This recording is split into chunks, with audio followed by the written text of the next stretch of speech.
Damos comienzo a un nuevo programa, Servidores de Dios. Quien te habla es Manuel Cornejo. Estaré compartiendo la palabra de Dios y lo haré de una manera expositiva, versículo a versículo.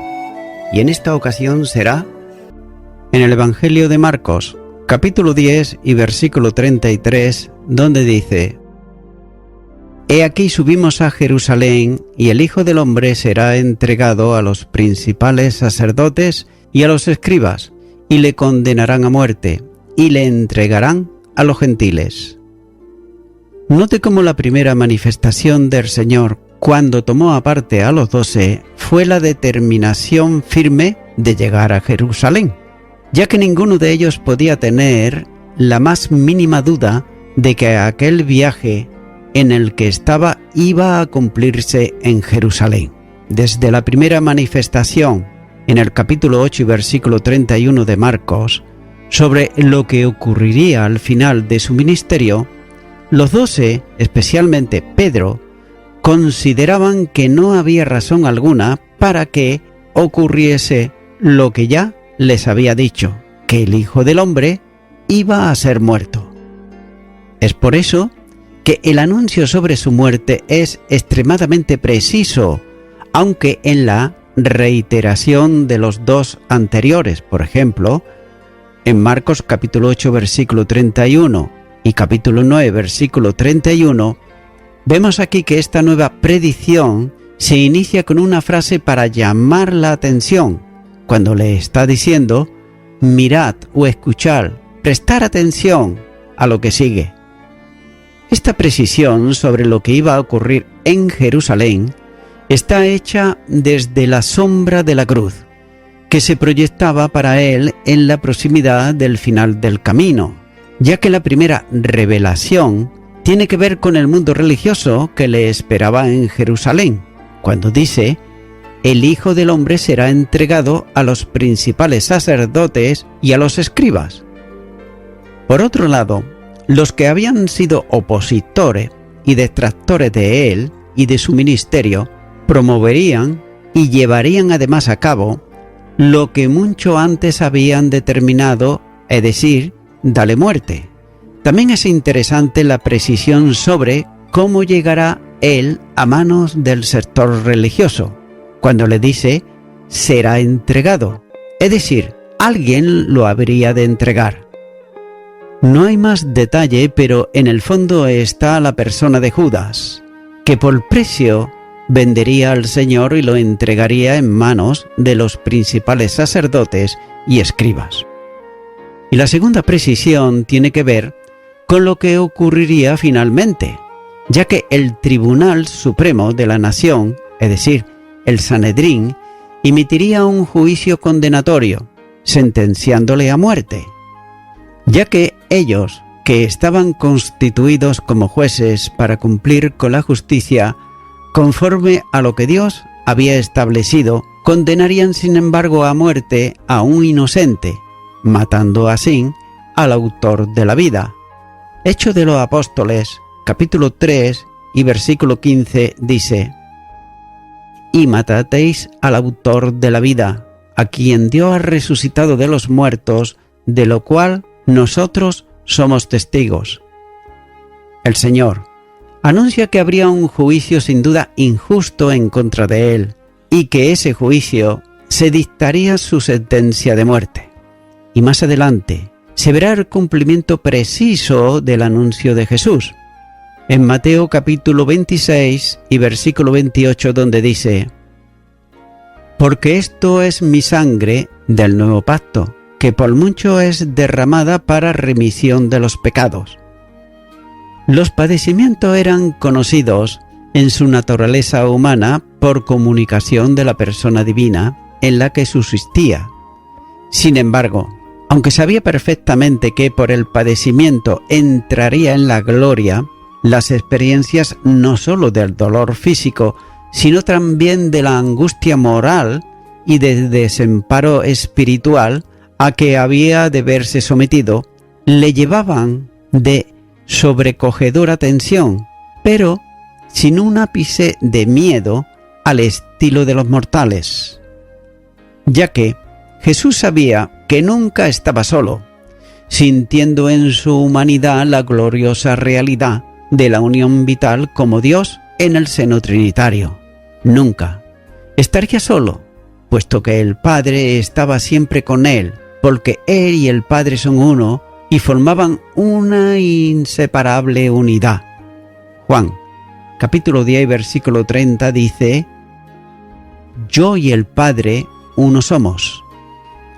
Anuncia también que sería entregado a los gentiles.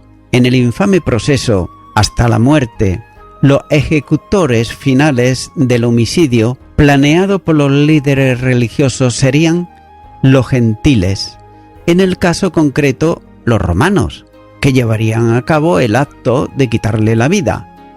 Pero sin embargo, nótese que el Sanedrín había perdido la facultad de ejecutar sentencias de muerte, de modo que tenía que entregar al que condenaba y hacerlo además al brazo ejecutor de los romanos para su ejecución. Ahora bien, surge nuevamente la pregunta sobre quién iba a entregarlo. No debe tampoco de olvidar que la entrega obedece al plan de redención. Ya en el Antiguo Testamento, en el libro de Isaías, capítulo 53 y versículo 10, dice: «Con todo eso Jehová quiso quebrantarlo, sujetarle a padecimiento. Cuando haya puesto su vida en expiación por el pecado, verá linaje, vivirá por largos días, y la voluntad de Jehová será en su mano prosperada». Nótese también que el Padre Eterno lo entregaría consintiendo en su muerte. Juan, capítulo 3, versículo 16 dice: «Porque de tal manera amó Dios al mundo, que ha dado a su Hijo unigénito, para que todo aquel que en él cree no se pierda, mas tenga vida eterna». Pero también, por otro lado, el Hijo se entregaría voluntariamente. Juan, capítulo 10, los versículos 17 y 18 dice: «Por eso me ama el Padre, porque yo pongo mi vida para volverla a tomar. Nadie me la quita, sino que yo de mí mismo la pongo. Tengo poder para ponerla y tengo poder para volverla a tomar. Ese mandamiento recibí de mi Padre». También su entrega y obediencia a una operación salvadora de sustitución. Como dice Isaías, capítulo 53, los versículos 4 al 6, donde dice: «Ciertamente llevó él nuestras enfermedades y sufrió nuestros dolores, y nosotros le tuvimos por azotado, por herido de Dios y abatido. Mas él herido fue por nuestras rebeliones, molido por nuestros pecados. El castigo de nuestra paz fue sobre él, y por su llaga fuimos nosotros curados. Todos nosotros nos descarriamos como ovejas, cada cual se apartó por su camino, mas Jehová cargó en él el pecado de todos nosotros». En el fondo de los acontecimientos brilla la verdad de la soberanía. Jesús afirmó que nadie podía quitarle la vida, a no ser que voluntariamente él mismo la entregara.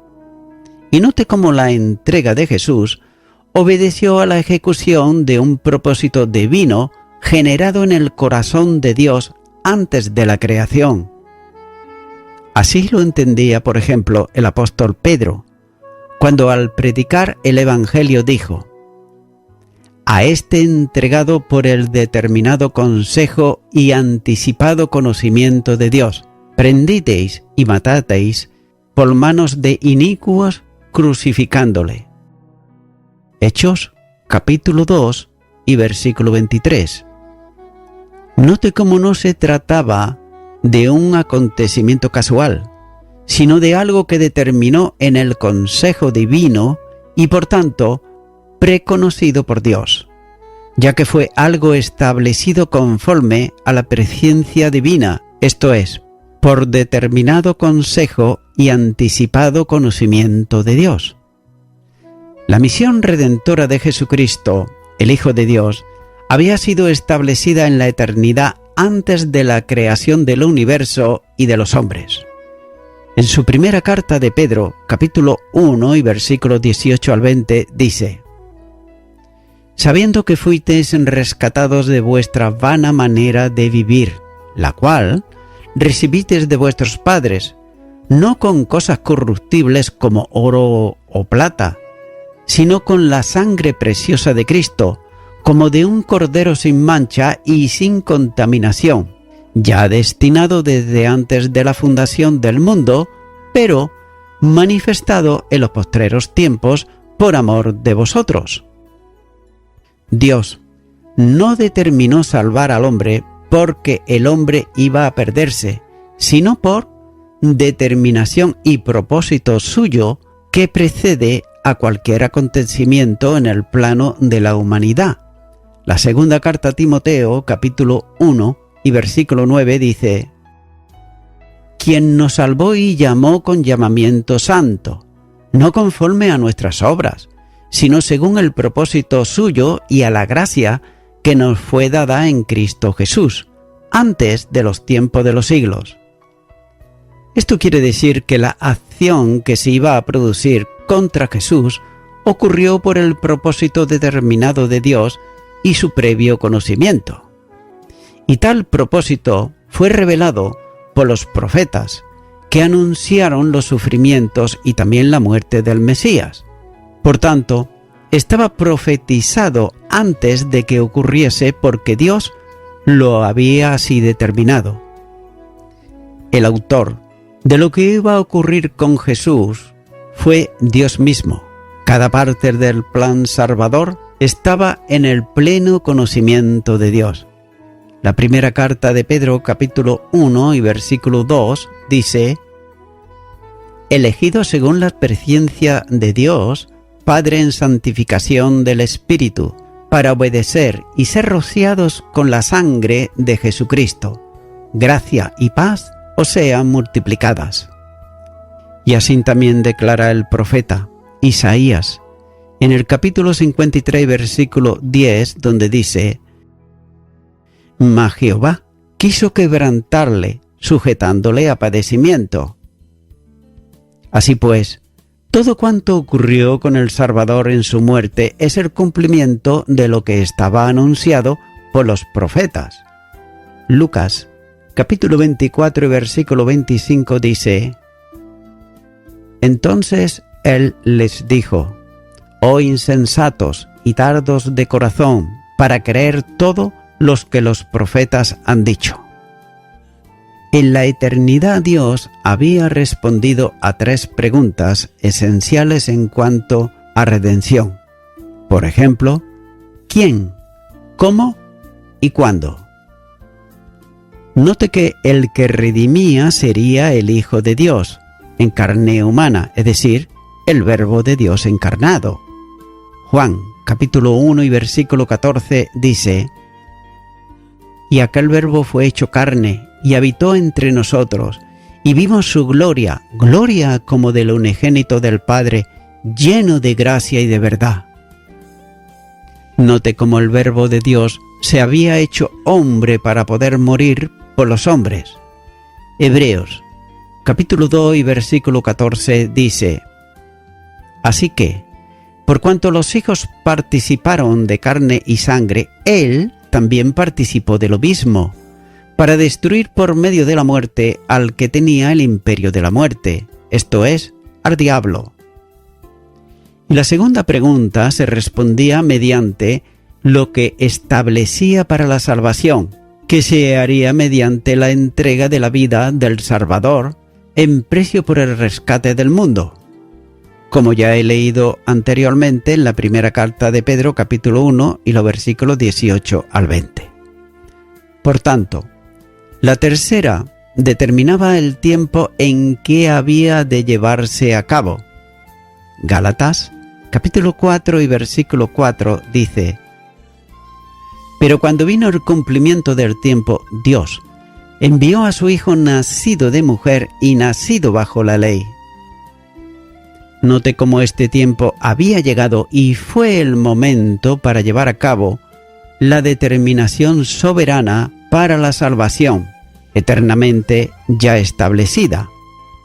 Dios había marcado previamente el tiempo que ocurriría al final de la semana 69 de las 70 anunciadas por Daniel, como así señala en Daniel, capítulo 9, versículo 26, donde dice: y después de las 62 semanas se quitará la vida al Mesías, mas no por sí, y el pueblo de un príncipe que ha de venir destruirá la ciudad y el santuario, y su fin será con inundación, y hasta el fin de la guerra durarán las devastaciones.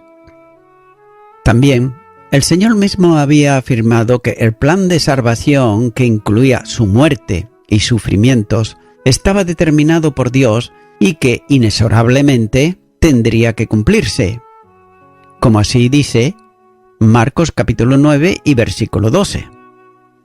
Y en el repaso doctrinal del aspecto relativo a la obra redentora de Jesucristo, el apóstol Pablo enseñaba que Cristo murió por nuestros pecados conforme a las Escrituras.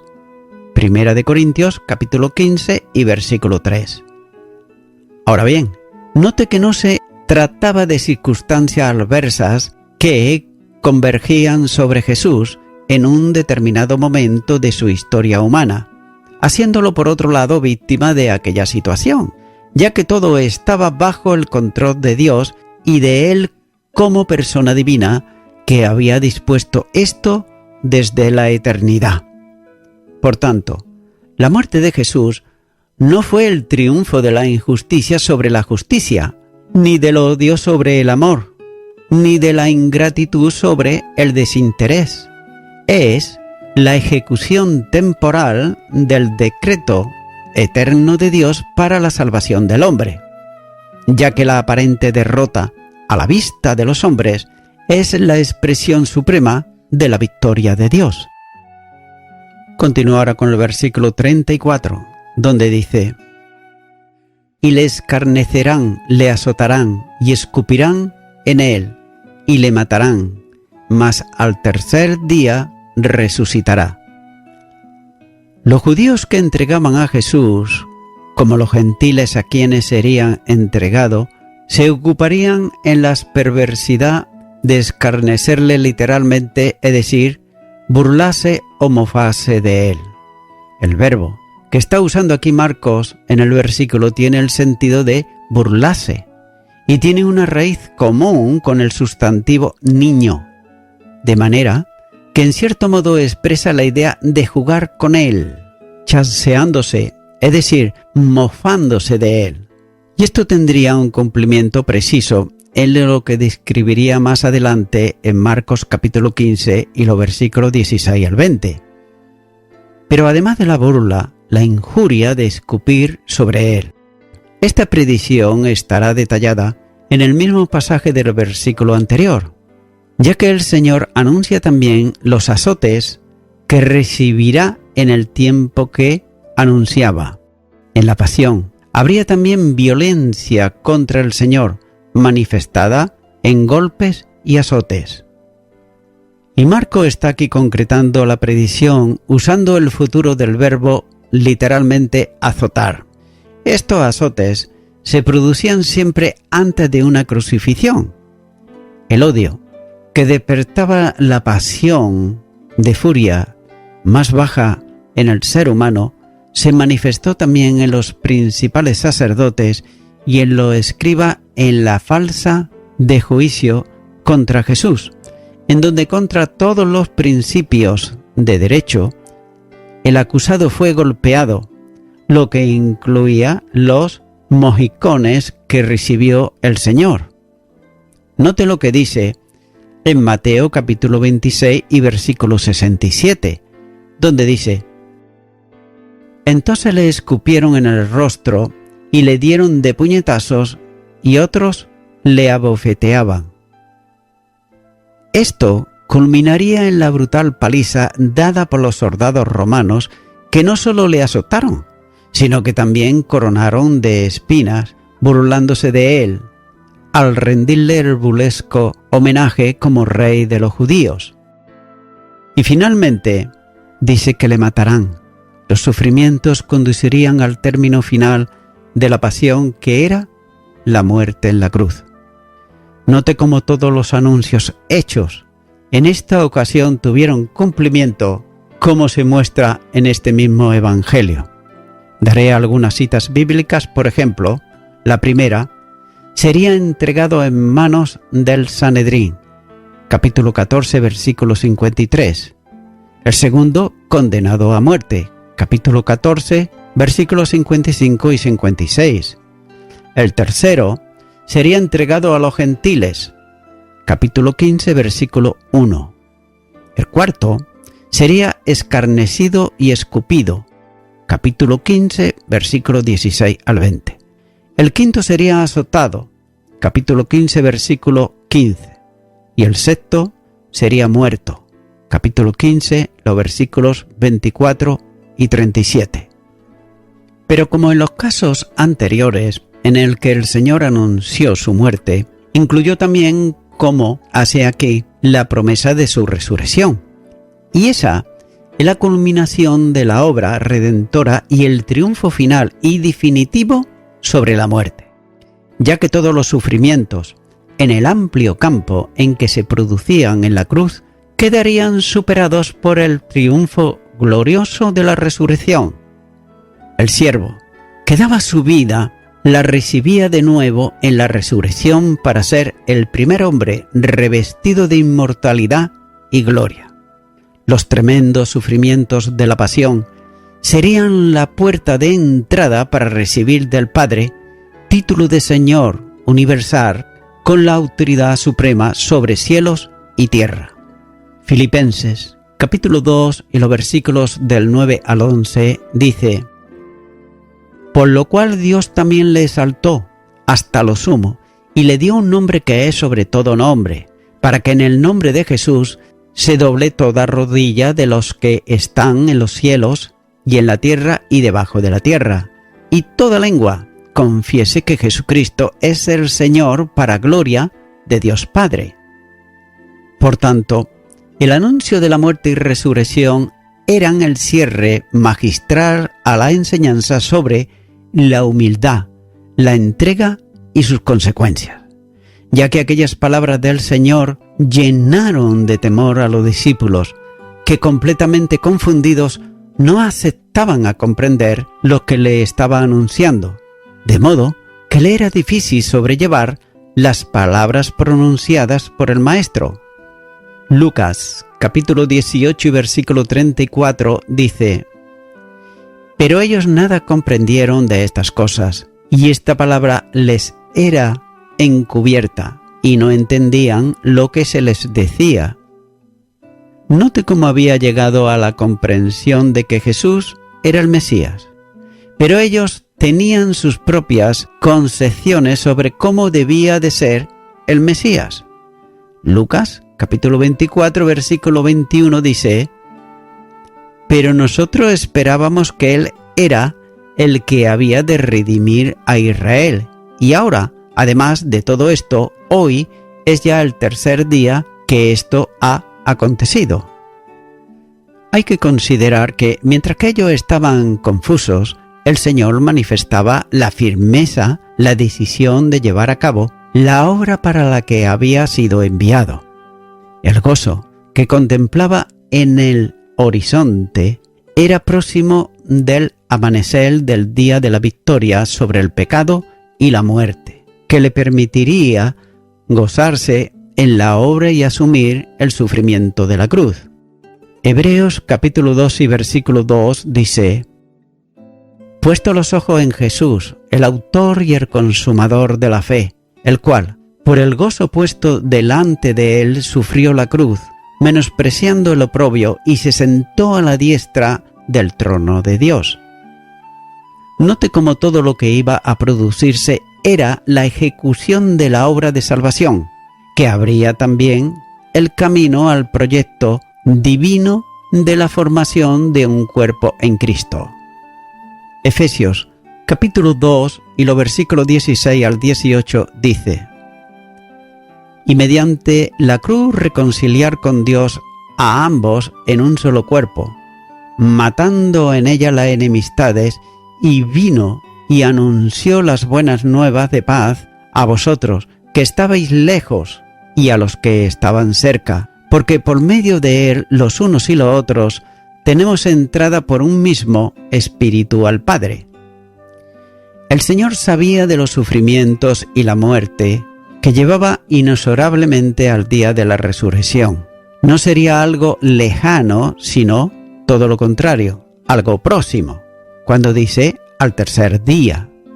En esa obra de la cruz, los principados y potestades serían definitivamente vencidos y se abría a la humanidad el amanecer del día de la libertad.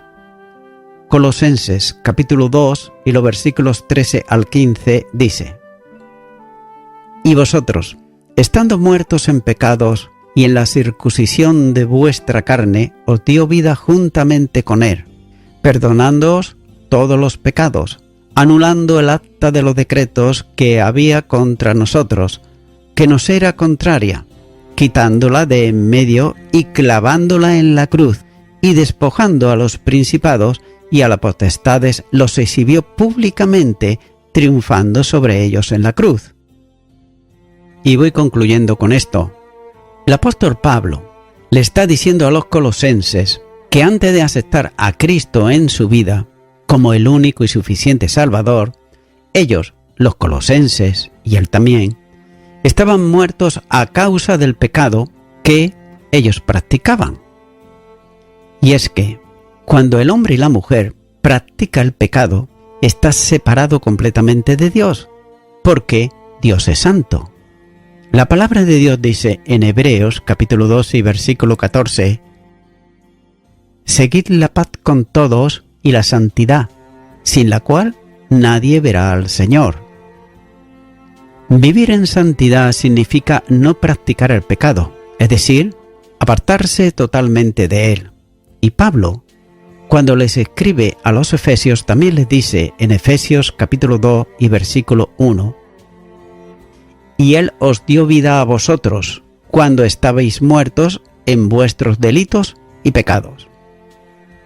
Amigo y amiga oyente, Él es Jesucristo, y Jesucristo es la vida, como dice Juan capítulo 14 y versículo 6, donde dice que Él es el camino, la verdad y la vida. No hay otra vida. Sin Cristo no hay vida. Él es el autor de la vida. Y si tú vienes a Jesucristo en arrepentimiento, creyendo que Él pagó el precio en la cruz del Calvario por tus delitos y tus pecados, tú podrás recibirle en tu corazón, y Él, a cambio, te ayudará por su Espíritu a que no practiques más el pecado, es decir, a que no estés en enemistad con Dios, sino todo lo contrario, a reconciliarte con Dios. Y no solamente eso, sino a que camines en santidad, es decir, apartado del pecado, para que así Dios pueda escuchar tus oraciones y socorrerte en todo momento. Por tanto, mi amigo, mi amiga oyente, yo te animo ahora que tú puedas hacer una oración conmigo para recibirle en tu corazón. Ora conmigo allá donde estás y di: Señor Jesús, me confieso una persona pecadora, porque hasta ahora he estado practicando el pecado, consciente o inconscientemente, pero así lo he hecho. Por ello quiero pedirte perdón y me arrepiento de todos, absolutamente todos, mis pecados.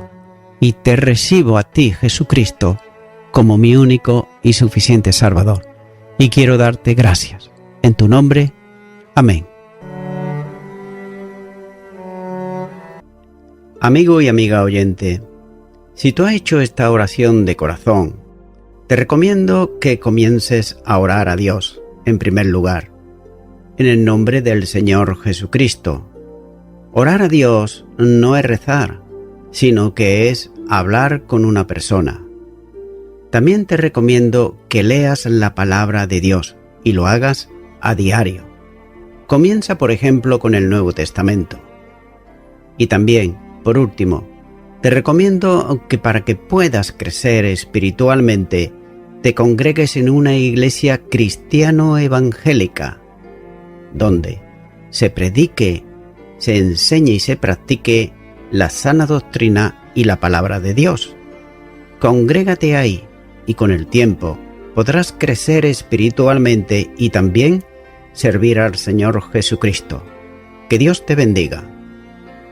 Y a toda la audiencia, nuevamente ya me estoy despidiendo de todos ustedes y será hasta el próximo programa. Que Dios os bendiga a todos.